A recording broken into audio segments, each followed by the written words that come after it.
President Cyril Ramaphosa has expressed deep sadness at the loss of life in the fire that engulfed a building in the Johannesburg CBD in the early hours of the morning. At least 73 people have died, while scores others have been injured. In a statement, the president has offered his condolences to the families of the deceased. He's also wished the injured a speedy recovery. Ramaphosa has described this incident as a great tragedy. He also says it calls on all stakeholders to reach out to survivors to help restore their lives. The exact cause of the blaze is still subject to investigation at this stage, but it is understood that the building was abandoned with an estimated 200 occupancy rate. At the same time, distraught families and relatives continue to flock to the scene. The bodies of the deceased have been transported to Hillbrow and Diepkloof government mortuaries.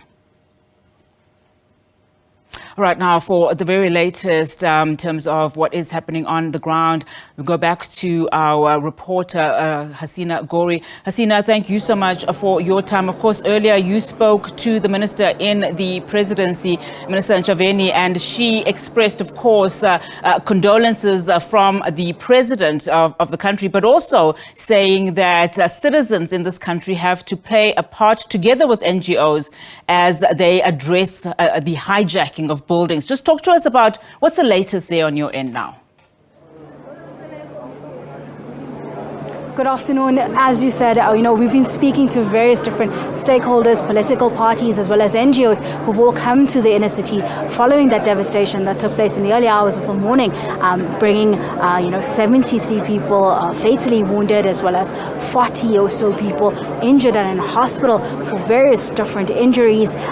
This fire has taken place in a building that has been confirmed to be a hijacked building. And what we've heard is an echo of sentiments across the board that this is an issue that is concerning. It is highlighting some of the socioeconomic issues, which include illegal immigration, includes internal migration, housing in the city, as well as criminality as a whole. We spoke earlier to some family members who have been looking for their children who were in this building, as well as looking for family members, such as their brothers who contact with in the early hours of the morning. And I want to bring in Ethel Jakes, who we spoke to quite extensively in our earlier crossing. When we last spoke, you were still looking for your brother. Can you give me an update? Where are you now? Have you managed to locate your brother? Yes, we did locate my brother. My daughter just called and then says he found him at Charlotte Maxeke Hospital. They were transporting him. He transferred to Germiston Hospital. So she went with him into the same ambulance. So I'm going to hear from her when she comes back. How is he? But the moment I can say, I thank Almighty that he's been found alive. That was too much on the family because we're still mourning. But now we thank Almighty Lord that he's okay.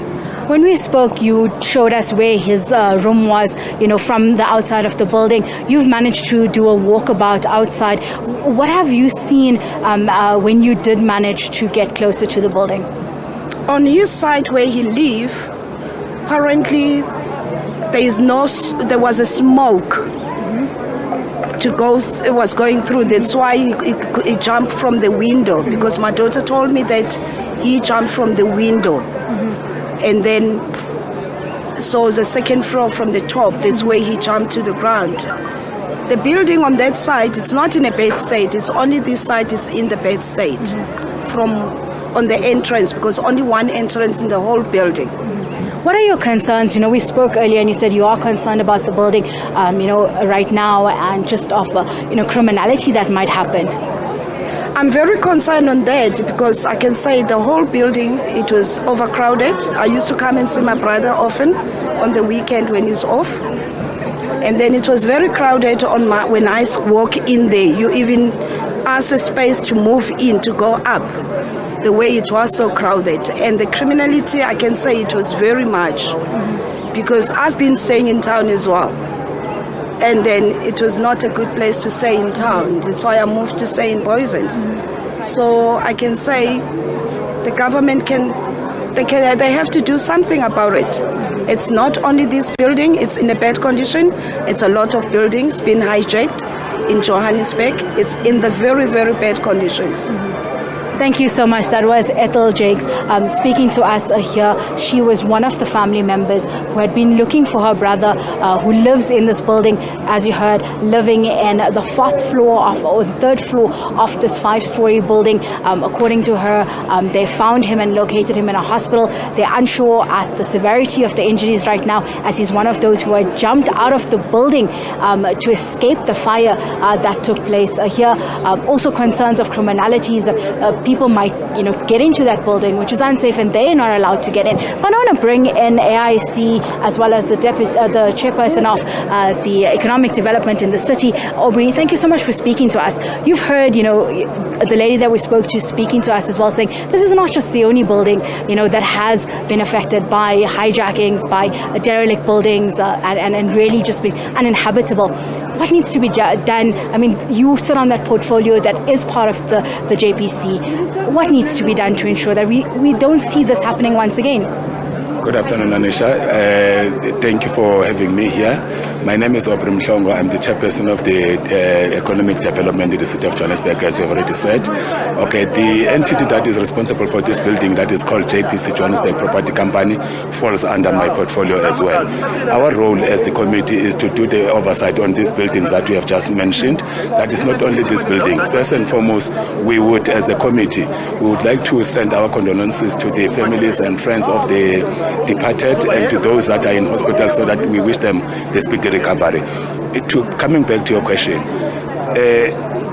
Johannesburg as the city has got a problem with these buildings, because these buildings are very, very old and they need to be rebuilt, and we have identified a lot of buildings that we need to make sure that we do them. And we have already spoken to JPC. JPC has got full knowledge of these buildings, and they are doing everything that they can as well to make sure that those buildings that are inhabited needs to be taken care of. So as I said, I've just spoken to JPC of today, and we are still going to speak tomorrow as well with their CEO, so that we can identify others, because we need to be proactive instead of reactive. We don't want this kind of tragedy to happen again. So what are we going to do as the government? We're going to sit as the government of local unity in the city of Johannesburg and look at it at speed now and make sure that we correct this kind of situation and we prevent it from occurring. We are not going to sit with one problem again, whereby we just see everybody coming here when there is a tragedy. We need to prevent such things, yes.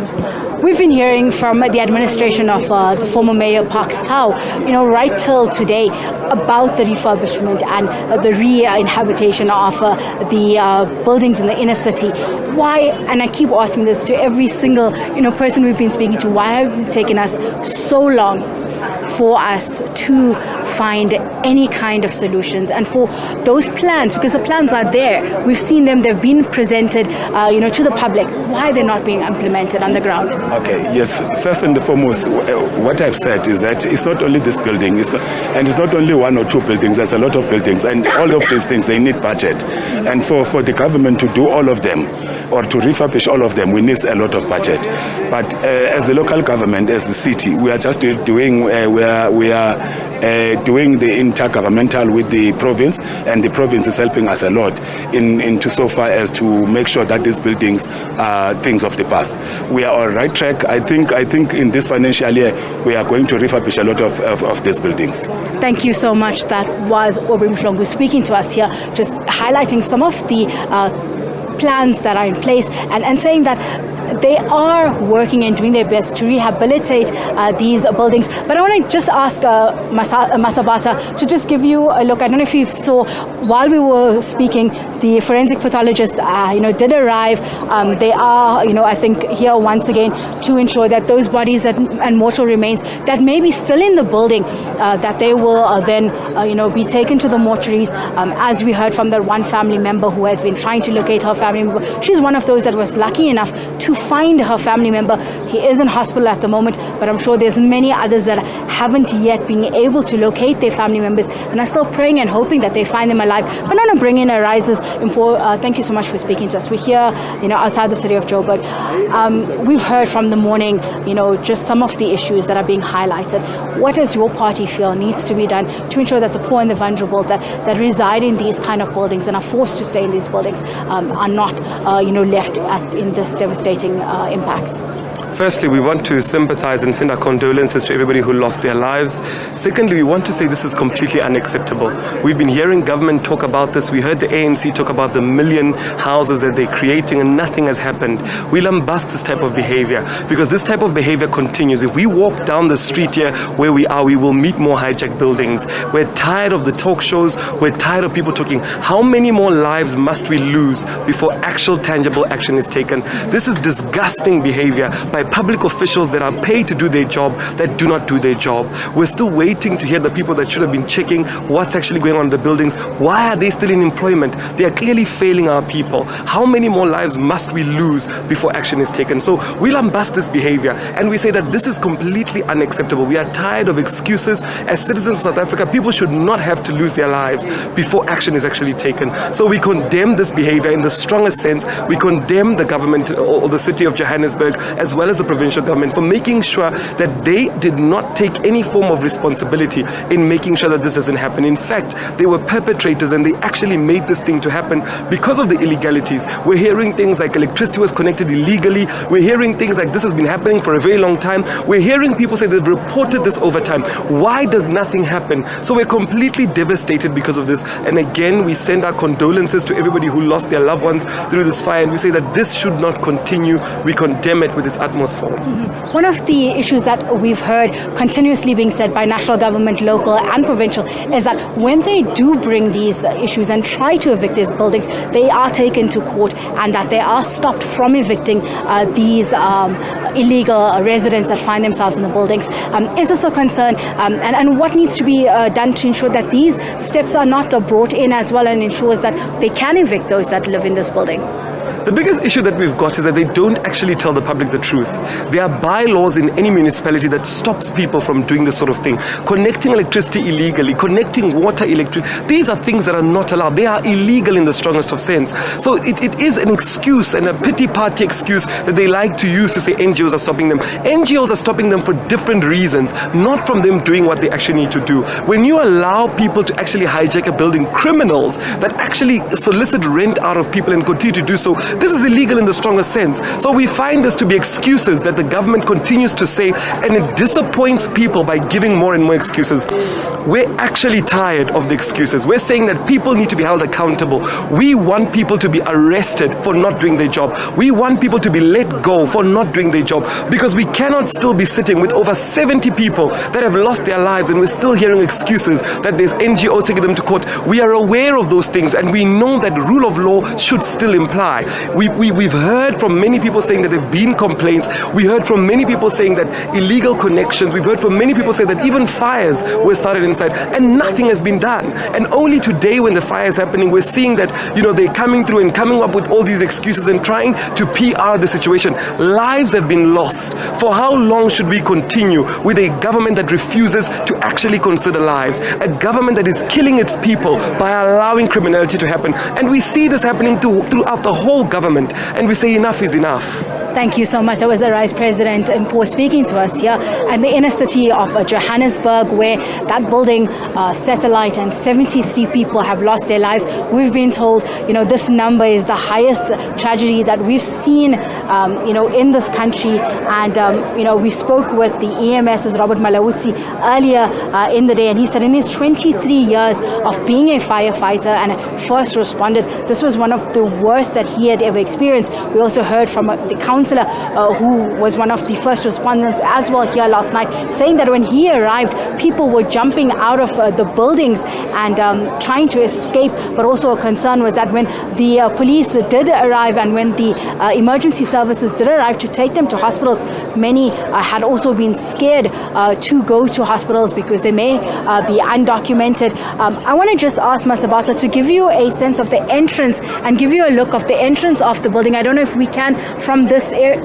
angle that we at see properly, but there are private securities that have been brought, and this is, I think, public safety or riot police that have been brought. Earlier on, we saw them just parade around the perimeter of the buildings, but now they are at the entrance, and we assume this is to ensure that anyone that may want to still go into the building may not go through, because it is still, the structural integrity of the building is still not safe at this point. It's unsure whether people can even return in there, but we spoke with some family members, and their concern is that there may be criminal elements that may go into this building and steal the goods that may still be salvageable and were not able to come out. I know when we spoke with Ethel, she said her brother's car and vehicle was still in the parking lot. So there is concerns of criminality as we go into the later hours of the day, and we go into nightfall. Also, it's a question of the 140 families who have been displaced now and found themselves destitute. Where do they house? We've heard from the city of Johannesburg earlier in the day, provincial government saying that shelters have been put into place and 3 buildings had been identified. We've seen from NGOs saying that they're giving support in terms of hygiene packs as well as food and water supplies, because many would have left with whatever they could at that moment and unable to take all of their belongings with them at that time. So these are just some of the questions now that will arise, given that the immediate search and rescue will be concluded.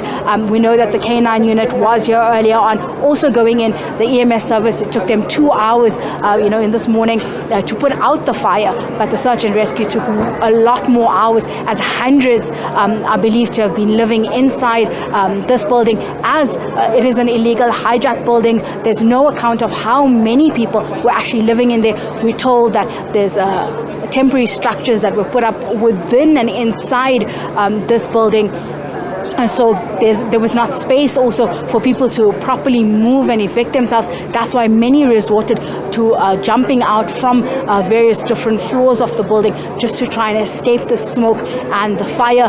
There is a briefing that will be taking place in the next hour from provincial government once again. That includes the mayor as well as the MEC for Human Settlements. That will be taking place in the city metro offices, and we hopefully will get some more clarity on what exactly started this fire, as well as the way forward when it comes to the housing, as well as the building, and whether or not people will be able to ever return to this building. And what also we've been told is that in the next 2 days there will be more press briefings that will highlight the issue around the hijacked buildings, abandoned buildings and derelict buildings, and the criminality around that is ongoing in the city of Johannesburg. But for now, back to you in studio.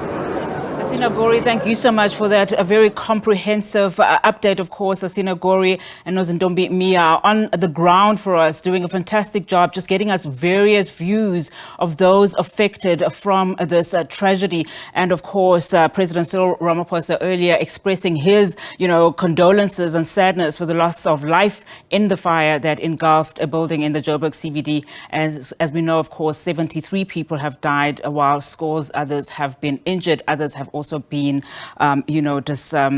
displaced at this moment. Of course, President Cyril Ramaphosa will probably also highlight this during this evening's address. He is due to address the nation on tonight at 8 p.m. on the outcomes of the 15th BRICS Summit and on the outcomes of the panel investigating into the docking of Lady R vessel in South Africa. Of course, that briefing happening tonight. It is an important one. I'm sure he will also mention this tragedy that we are covering for you this afternoon.